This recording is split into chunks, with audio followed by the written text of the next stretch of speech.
जी security बेहतर है तो वो बंदा थाने में है ना। अल्हम्दुलिल्लाह जज्बाती बातें तो ना करें।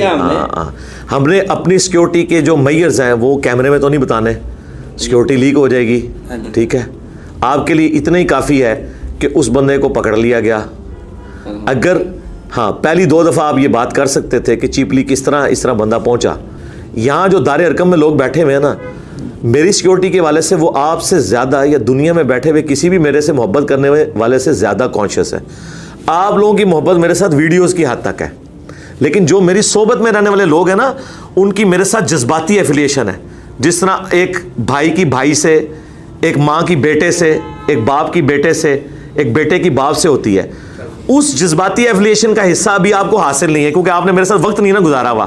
तो आप यकीन करें कि आप मेरी सिक्योरिटी के लिए जितने कॉन्शियस हैं ना, उससे थाउजेंड्स ऑफ टाइम वो लोग कॉन्शियस हैं और वो समझदार हैं और इन मामलात को लेके चल रहे हैं। लेकिन हम अब कैमरे में वो चीज़ें डिस्क्लोज नहीं कर सकते कि हम क्या क्या कर रहे हैं।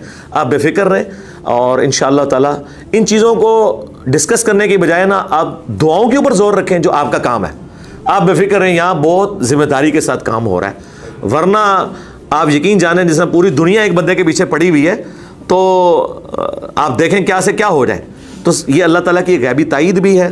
और देखें हमने कितने बड़े मेजर्स लिए हैं कि हम किसी पब्लिक गैदरिंग में नहीं जाते, कोई इस तरीके से डिक्लेयर मूवमेंट नहीं करते, किसी इंटरनेशनल टूर के ऊपर नहीं जाते, बड़ी एक लिमिटेड सी कन्फाइंड सी लाइफ गुजार रहे हैं। और बाकी जितने हमारे मेजर्स हैं, सीसीटीवी कैमरा वाले हों, बाकी जो असले के पॉइंट ऑफ व्यू से, वो सारी चीज़ें वो डिस्कस करने की ज़रूरत नहीं है। आप बेफिक्र रहें।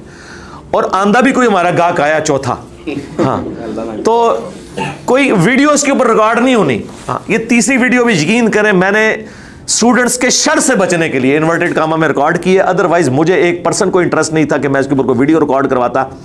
और अब चौथी दफ़ा अगर कोई गाहक आया तो वीडियो भी रिकॉर्ड नहीं होनी है।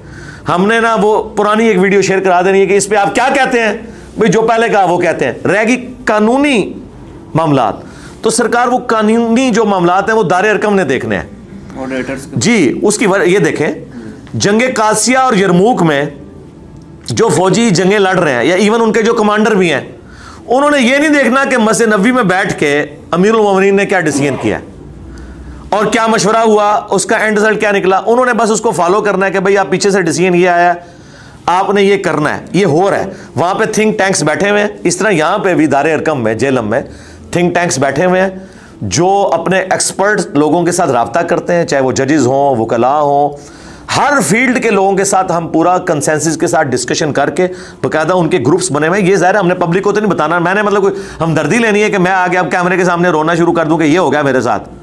मैं तो रोने वाला नहीं हूं, मैं तो रुलाने वाला हूं अहले बैत के दुश्मनों को, कुरान सुन्नत के दुश्मनों को। हम तो रोने वाले है ही नहीं है। मैंने क्यों हमदर्दियां समेटनी है कि मैंने आगे ना वीडियो रिकॉर्ड करवानी है, मेरे नाल हो गया ना। जिसने जो करना है वो कर ले, अल्लाह की मदद हमारे साथ है इंशाअल्लाह ताला। अल्लाह ताला ने इस हक को गालिब करना है और अल्हम्दुलिल्लाह सिलेबस के तौर पर कर दिया।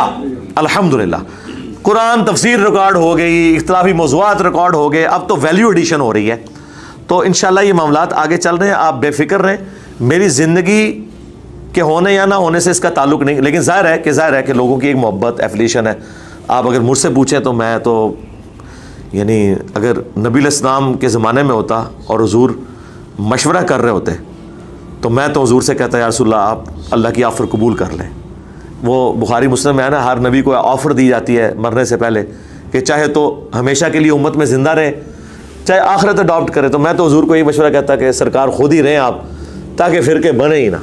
लेकिन अल्लाह की मशीयत कुछ और थी, तो ख्वाहिशात तो और होती हैं, लेकिन अल्लाह ताला ने लोगों को उठाकर बाकी वाले लोगों को आजमाना होता है। देखें मौला अली से जब मुस्नद अबी याला और मुस्तदलिल हाकिम में एक बंदे ने कहा ना कि हज़रत आप हदीस तो बयान कर रहे हैं कि एक शख्स जो है वो नबी इस्लाम ने फरमाया कि ए अली बदबख्त तरीन शख्स इस उम्मत का वो होगा जिस तरह कौम समूद का वो शख्स था जिसने ऊँटनी को कत्ल किया, मेरी उम्मत का वो होगा जो तेरे सर के खून से तेरी दाढ़ी को रंग देगा। तो आप ये तो बयान कर रहे हैं, तो हज़रत जब आपको ये पता है तो आप पहले ही हमें बता देना कि आपके बाद खलीफा कौन होगा।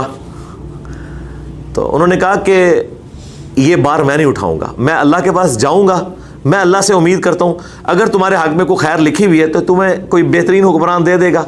और अगर तुम्हारे लिए अल्लाह ने ये आजमाइश बना दी हुई है तो ज़ाहिर है उसकी आजमाइश को मैं टालने वाला नहीं हूँ। तो हज़रत अली ने अपना नायब किसी को नहीं बनाया।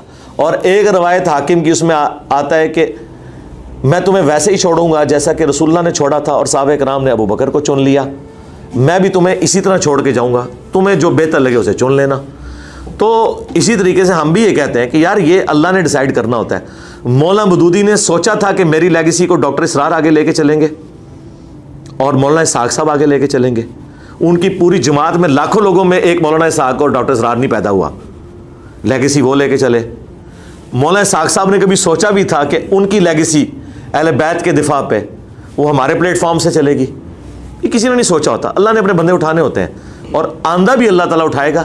ये अल्लाह ताला की जिम्मेदारी है और इतनी मुश्किल जिम्मेदारी आप अपने कंधों पे ना लें, ये अल्लाह के पास ही रहने दें, वो अपने बंदे खुद उठाएगा इंशाअल्लाह। अच्छा अली भाई, ये 3 दफ़ा एक्टिविटी हो जाना, ये छोटा सवाल इसके अंदर से जो था, 3 दफ़ा इतनी बड़ी एक्टिविटी हो जाना, ये कौन सी ऐसी चीज़ है जो आपके असाब को इतना मजबूत करती है कि आप इससे डरे बगैर फिर वैसे कि उसी जोशो जज्बे से वही चीज़ें बयान करते हैं?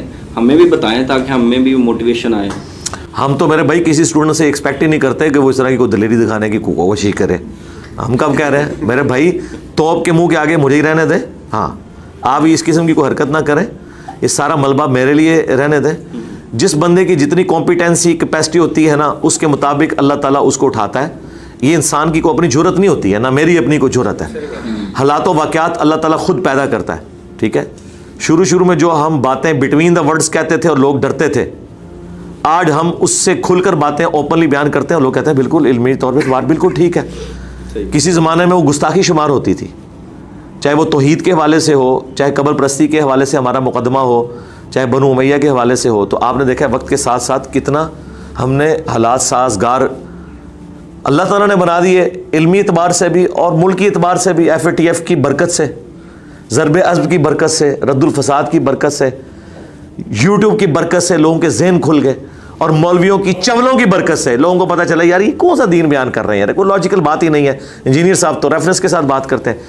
तो इसलिए ये अल्लाह ताला खुद आपके असाब मजबूत करेगा। और दूसरी बात है, ये हमारा बुनियादी अकीदा है। कुरान में आया है कि जब मौत का वक्त आ जाता है तो ना एक लम्हा आगे होता है ना पीछे। इस पे भी वैसे ही अकीदा रखना ज़रूरी है जिस तरह के अल्लाह को एक मानना। तो सरकार फिर अब आप हमसे ये क्वेश्चन क्यों करते हैं कि आप अल्लाह को एक क्यों मानते हैं? भाई मानते हैं, दलाइल के साथ मानते हैं, बार बार तो ये क्वेश्चन ना पूछें। इस तरह मौत का भी एक वक्त मुकर्रर है, ये हमारे अकीदे का हिस्सा है, हम मानते हैं। कम से कम यार मेरी शक्ल में जो अल्लाह ताला ने आपके सामने एक चीज़ रखी है कि अल्लाह ताला ने अपना वो सारे का सारा काम पूरा करवाया, अल्हम्दुलिल्लाह। 2017 में जो मर्डर अटैम्प्ट है उसमें 25 से 30 जख्म दोनों हाथों में उसके थे और इधर उसके सारे वार थे। एक ही लगने की देर थी ना, इशारा कट जाती है। तो और उस वक्त मैं बिल्कुल